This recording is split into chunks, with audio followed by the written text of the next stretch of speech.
Evangelho de João, capítulo 20.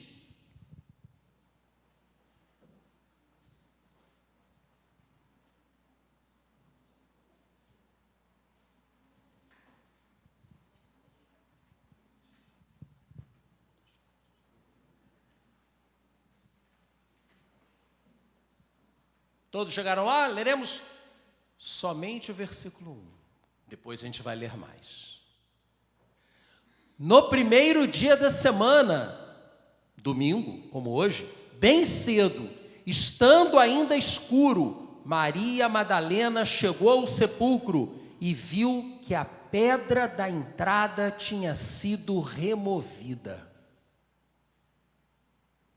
Ele ressuscitou. Ele não estava mais ali entre os mortos. Aleluia! A gente precisa se lembrar disso, no mínimo na Páscoa. Mas o ideal é que nós nos lembremos disso todos os dias. Então avance agora para...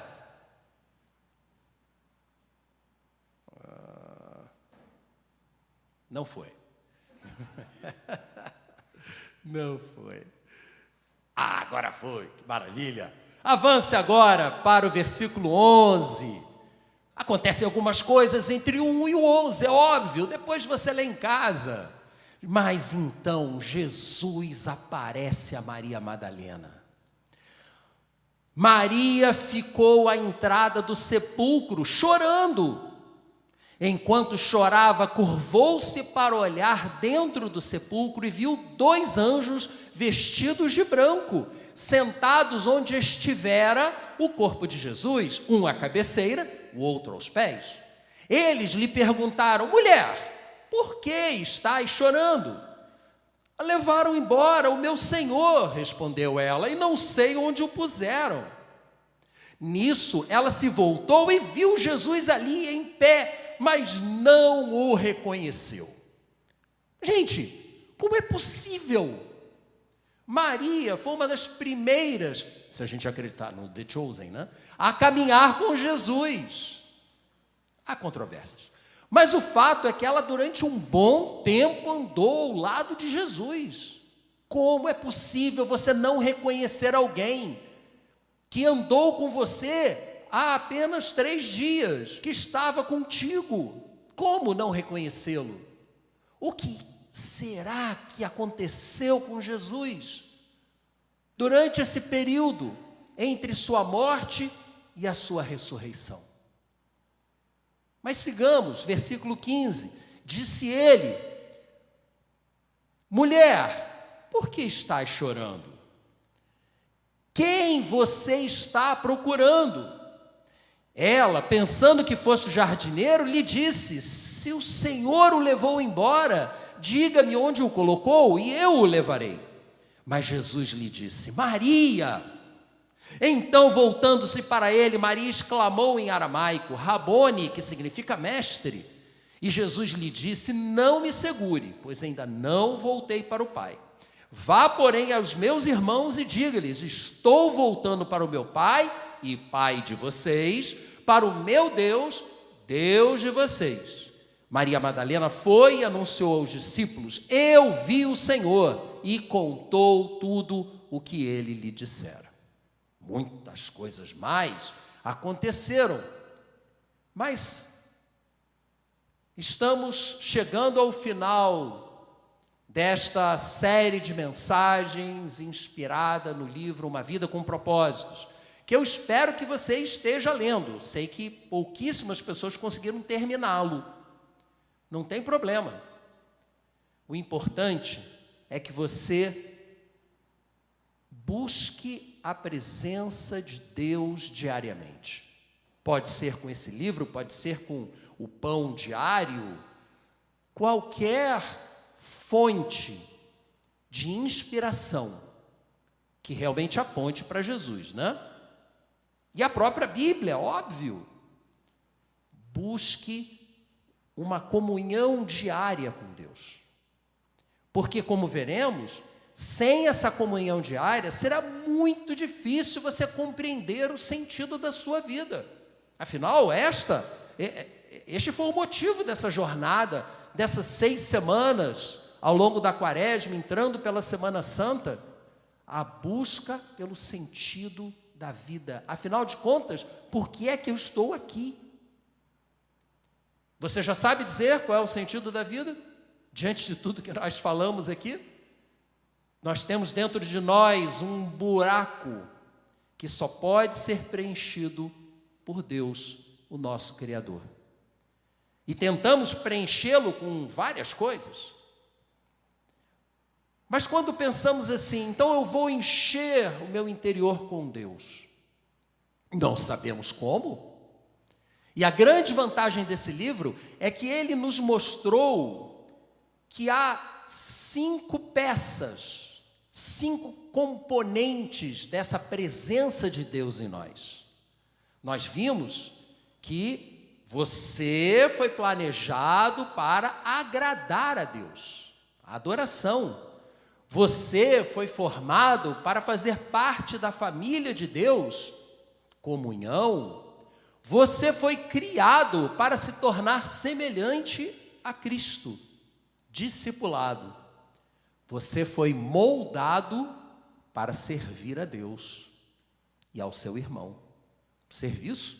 E finalmente, você foi feito para uma missão, que é o evangelismo, anunciar a mensagem da salvação. O problema é que não basta conhecermos essa abordagem muito inteligente ao problema do sentido da vida.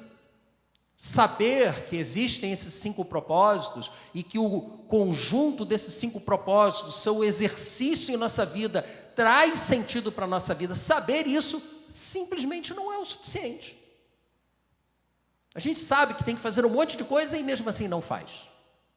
E sofre as consequências disso. Nós precisamos viver essa realidade para que a nossa vida faça sentido. Saber que isso é necessário, realmente não é o suficiente. Portanto, eu peço que você abra sua Bíblia na carta de Paulo aos Gálatas, para que nós possamos assim ver como colocar isso em prática, como viver na prática esses propósitos de Deus para a nossa vida. Gálatas capítulo 2, versículo 20, diz assim: fui crucificado com Cristo, assim já não sou eu quem vive, mas Cristo vive em mim. A vida que agora vivo no corpo, vivo-a pela fé no Filho de Deus, que me amou e se entregou por mim. Gente, isso é tão básico, tão fundamental, que nós precisamos voltar a essa passagem da Bíblia constantemente. Vamos ler juntos, já que está projetada aqui, aproveitando que está projetada?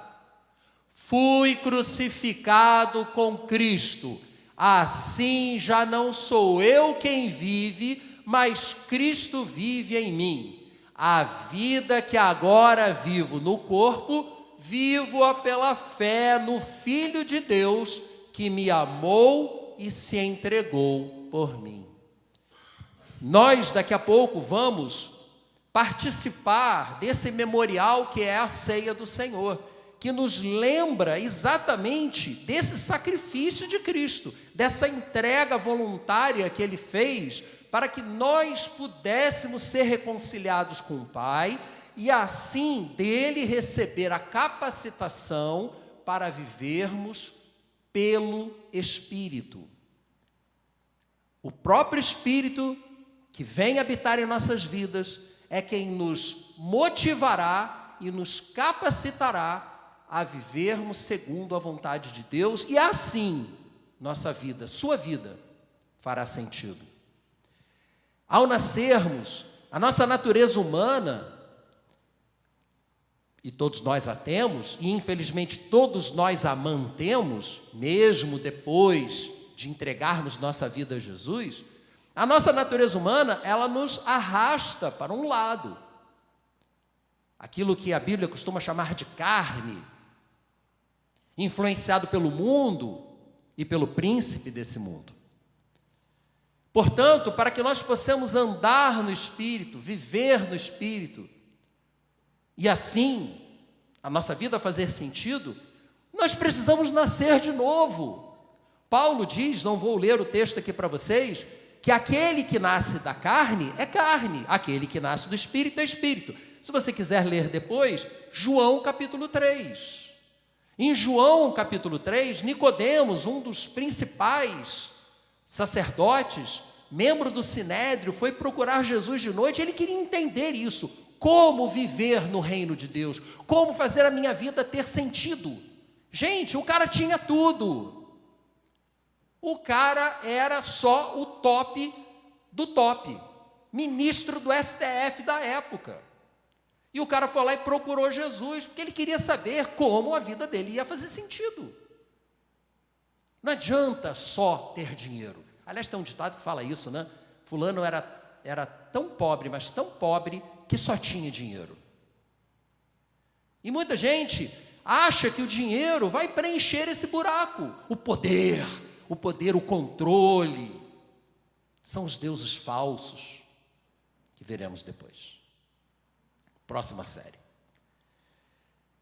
Portanto, nós precisamos nascer de novo para que a nossa vida faça sentido.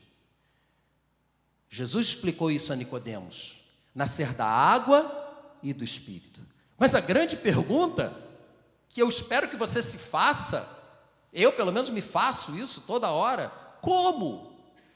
Nicodemos falou isso lá no versículo 9, João 3:9. Como isso pode ser feito? Como é possível nascer de novo? Você sabe como nascer de novo? Você sabe dizer para alguém: ah, mas eu já nasci de novo. Tá, ok. Mas se alguém te perguntar: que história é essa de nascer de novo? Você saberia explicar? Gente, tem a ver com a ressurreição. Tem tudo a ver com a Páscoa. A Páscoa em que o cordeiro que era sacrificado para encobrir os pecados dos filhos de Deus, para que Deus não cobrasse pela vida dos primogênitos, o cordeiro foi substituído pelo próprio Filho de Deus. Se não houvesse a morte e a ressurreição de Cristo, seria impossível nascer de novo. Seria impossível viver segundo a vontade de Deus. Nascer de novo, como acabamos de ler aqui em Gálatas 2:20, por isso que é tão importante lembrar esse versículo várias vezes, significa ser crucificado com Cristo, morrer com Cristo. Ah, mas eu já fiz isso todo dia. Você fez isso, mas a sua natureza humana continua. Paulo, aos Romanos, lá no capítulo 7, disse: desventurado homem que sou, quem me livrará do corpo dessa morte? Porque o mal que eu não quero fazer, eu só acabo fazendo. O bem que eu quero fazer, eu não consigo. Então, a nossa natureza humana permanece conosco. A questão é, você vai ouvir a quem? Aos seus desejos, à sua natureza humana? Ou você ouvirá a voz do Espírito que habita em você? Habita a partir do momento que você nasce de novo. Nasceu de novo, está resolvido? Não está, só começou. Aí vem o processo de crescimento, igual um bebê. Nasceu, resolveu? Todos os pais sabem que não, né? E aí a gente fica pensando: quando crescer, resolve. Não resolve. Filho criado, problema renovado. E aí a coisa continua. Então nós precisamos sempre estar buscando essa transformação. E Paulo, na mesma carta aos Romanos, em que ele disse que havia essa dicotomia entre a natureza humana decaída que trazemos conosco e a natureza divina, sobrenatural que caminha conosco, ele vai e explica para nós como deixarmos de seguir nossos instintos, nossos ímpetos e passarmos a seguir a vontade de Deus. Isso não é natural, isso é sobrenatural. Então, nessa mesma carta aos Romanos, eu lerei para vocês os versículos 1 e 2 do capítulo 12. Nós já vimos isso ao longo da série. Talvez seja um dos versículos mais citados quando se fala em comportamento, quando se fala em atitude, quando se fala em viver cristão. Não é à toa, porque é a base de tudo. Portanto, irmãos, rogo-lhes pelas misericórdias de Deus que se ofereçam em sacrifício vivo. Você se oferece, Deus não vai obrigar você a se oferecer. É voluntário. Você se oferece em sacrifício vivo, santo e agradável a Deus. Esse é o culto racional. Não é emoção, é razão, é decisão. No momento em que você recebe a graça preveniente de Deus, abre a porta e Jesus entra na sua vida, a partir daquele momento o Espírito Santo está regenerando o seu livre-arbítrio. Eu sei que há controvérsias, mas não vou entrar por aqui não. Não vou. É assim que nós cremos. E esse livre-arbítrio precisa ser trabalhado todo dia, senão não seria livre, seria escravo. E o amor tem que ser livre, ou então não é amor, é outra coisa, é obrigação. Esse é o culto racional de vocês. E aí no versículo 2, que eu dividi ao meio, não se amoldem, não se conformem com o padrão desse mundo. Gente, Paulo já estava falando isso lá atrás. Aliás, a história anda em círculos mesmo, né? Impressionante. A nossa sociedade hoje está extremamente parecida com a sociedade romana. Extremamente. Isso é papo para o cafezinho, depois, se você quiser, a gente conversa. Muito parecido, muito. Tem historiadores que estão dizendo que estamos vivendo aqui um neofeudalismo. Não, eu vou além. Estamos vivendo um neo-império romano. Absurda concentração de poder e a utilização dos instintos mais básicos do ser humano para o controle das pessoas. Mas foi ali, naquele momento da história, que Cristo nasceu, viveu, morreu e ressuscitou. Para Deus, o momento que nós estamos vivendo não é novidade. Ele já viveu isso. Ele sabe como nos conduzir à presença dele. Mas nós precisamos decidir voluntariamente nos entregar como um sacrifício vivo, santo e agradável, que é o nosso culto racional. E aí sim, não nos conformarmos ao mundo, não nos amoldarmos ao padrão do mundo, mas buscar a transformação pela renovação da mente. Há controvérsias na tradução desse verbo transformem-se, porque ele está num modo verbal que significa ação passiva e não ativa. Então, eu entendi o porquê dessa tradução colocar dessa transformem-se. O transformem-se aqui, gente, é consequência. É uma consequência da renovação da sua mente. Então, o foco aqui não está no transformem-se. Você não tem capacidade de transformar a si mesmo. Ponto. A própria Bíblia diz isso. Pode o etíope mudar a cor da sua pele? Não pode. Mas, quando renovamos a nossa mente, o Espírito Santo te transforma.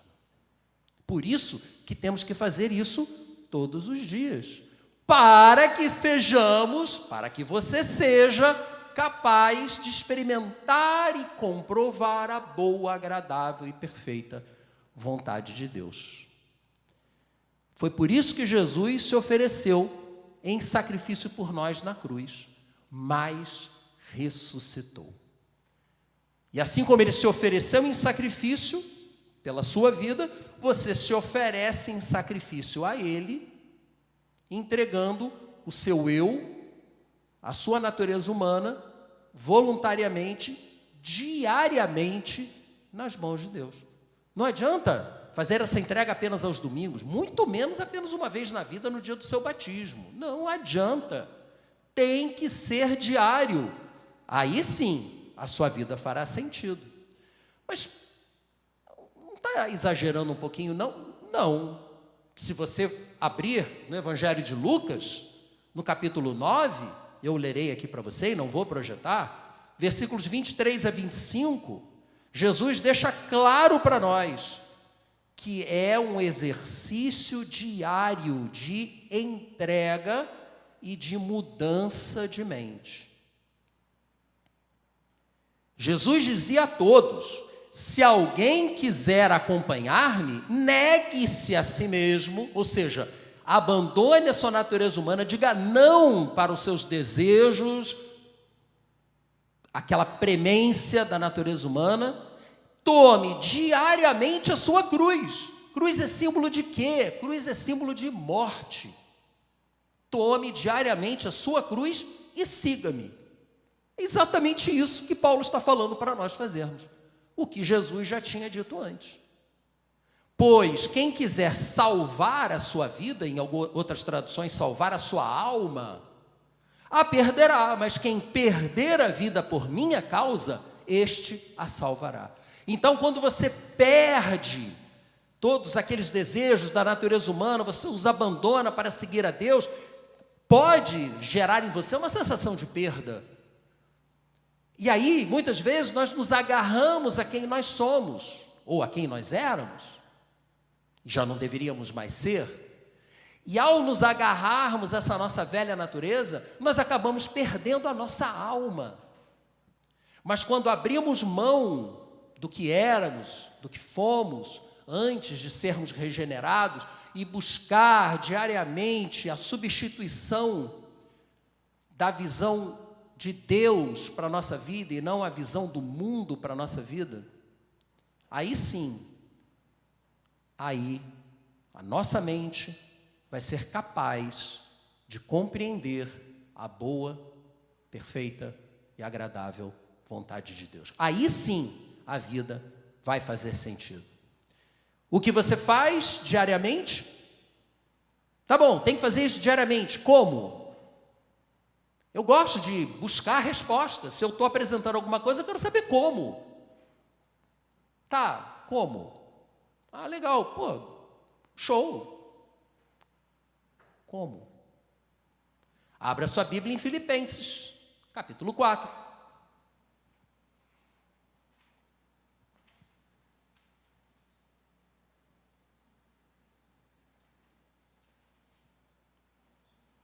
Essa exortação de Paulo, ela cabe muito bem para nós. Tem tudo a ver com o que estamos falando. Não andem ansiosos por coisa alguma, mas em tudo pela oração e súplicas e com ações de graças, apresentem seus pedidos a Deus. E a paz de Deus, que excede todo entendimento, guardará os seus corações e as suas mentes em Cristo Jesus. Finalmente, irmãos, tudo que for verdadeiro, tudo que for nobre, tudo que for correto, tudo que for puro, tudo que for amável, tudo o que for de boa fama, se houver algo de excelente ou digno de louvor, pensem nessas coisas. Eu garanto para você que se você ficar pensando em coisas do mundo, você vai se conformar ao mundo. Não tem como, gente. Você é o que você pensa. E Paulo está dizendo exatamente isso. E aí, versículo 9, tudo o que vocês aprenderam, receberam, ouviram e viram em mim, ponham-no em prática. Não adianta nada vir aqui ouvir e assistir e não colocar em prática. Não adianta nada você ficar lendo sobre culinária se você não for para a cozinha. Não adianta nada você saber tudo de pilates, ter livros e aparelhos de pilates em casa e nunca se deitar na esteirinha lá para ficar fazendo os exercícios. Não adianta nada. Teoria não muda nada. Você precisa colocar em prática. Aí sim, aí a sua vida fará sentido. De uma forma mais prática possível. Como é que eu consigo fazer isso? Leitura da palavra de Deus. Leia a sua Bíblia todo dia. Não precisa ler a Bíblia inteira todo dia. Ninguém consegue. Leia 3 capítulos por dia. Costuma-se dizer que se você ler 3 capítulos do Antigo Testamento e 1 capítulo do Novo Testamento por dia, você lerá a Bíblia inteira em 1 ano. Sem dificuldade. Lógico, tem alguns capítulos que são gigantescos, né? Como o Salmo 119, e ali você vai abrir uma exceção. Mas, leia a sua Bíblia. Ore todo dia. Faça uma autoanálise diária. Chega ao final do seu dia e pense, como foi meu dia hoje? Gente, se não tiver realimentação, todo mundo que já estudou sistemas, qualquer tipo de sistema, eletroeletrônico, hidráulico, de informática, qualquer sistema precisa de realimentação para controle, para saber se aquilo que ele deveria fazer, ele está sendo feito. Como é que você vai saber como é que está a sua situação espiritual se você não para se autoanalisar? Não para pensar no que você fez, no que você falou. Como é que você vai se arrepender de algo que você nem sabe que fez de errado? E aquilo fica pesando contra você. Faça uma autoanálise diária. E, finalmente, interaja com as outras pessoas. Converse, abra seu coração com pessoas confiáveis, por favor. Louvado seja Deus por ter nos inspirado a aplicar essa campanha durante a Quaresma, a Semana Santa, a busca pelo sentido da vida. Louvado seja Deus por ter nos inspirado a utilizar o livro do Rick Warren, o livro mais vendido no mundo depois da Bíblia. Não é à toa. Um livro extremamente prático, objetivo.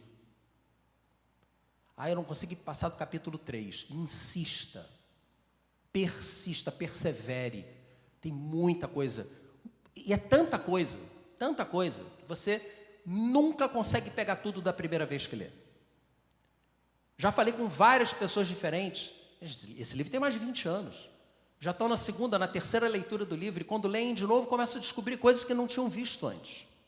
Perfeitamente natural. Louvado seja Deus por ter nos inspirado a usar esse livro.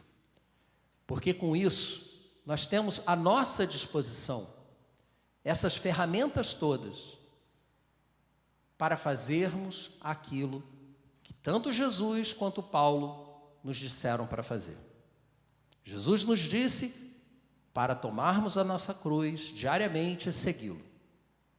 Fazer uma escolha. E Paulo diz a mesma coisa para a gente. Escolha se entregar. E aí você vai entender, aí a sua vida vai fazer sentido. E aí eu te peço, te pergunto, o que te impede de fazer esses exercícios?